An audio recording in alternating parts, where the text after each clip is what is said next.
Hello everybody, and before you say what the heck is wrong with his background, what happened to it, where's all the cool stuff that he had, it's all gone. I'm moving now, and I'm still in my old place, and I can't wait to show you guys my new stuff and all the new setup, how it is. Probably gonna look the same actually, if we're gonna be honest. But I'm here to give you guys a new movie review, even with all the blank stuff in the background. I'll probably just put up some pictures so you guys can stay entertained. But I'm here to give you guys a new movie review, and this time is for the movie Finding Ohana.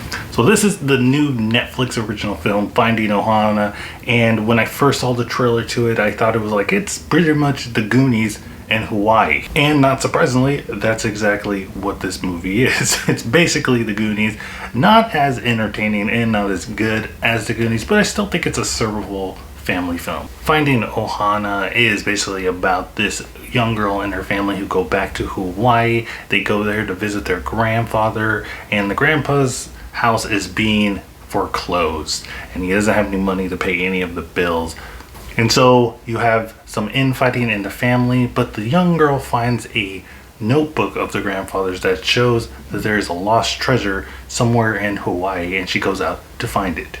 And I didn't expect this movie to reinvent the wheel of family films like this, but you have the classic tropes in here. Like I said, you have the adventurous young protagonist, you have the goofy friend, you have the love interest, and you have the annoying other brother. And when this movie is focusing on those characters, that's probably one of the weakest moments of the movie, because the scenes with these guys are pretty cringe, especially with the older brother and the love interest.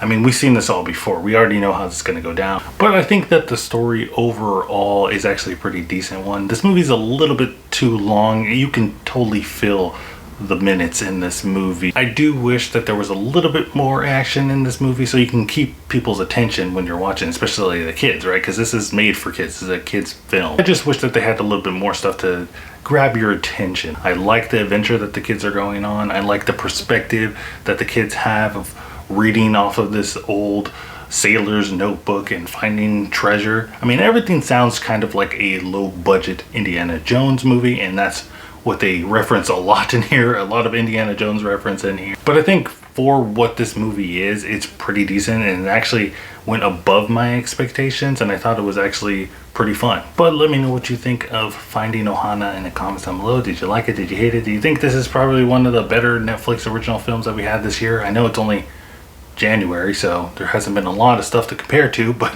let me know in the comments down below. Also, don't forget to check out my Twitter so you stay up to date with my channel, and remember guys, keep watching movies.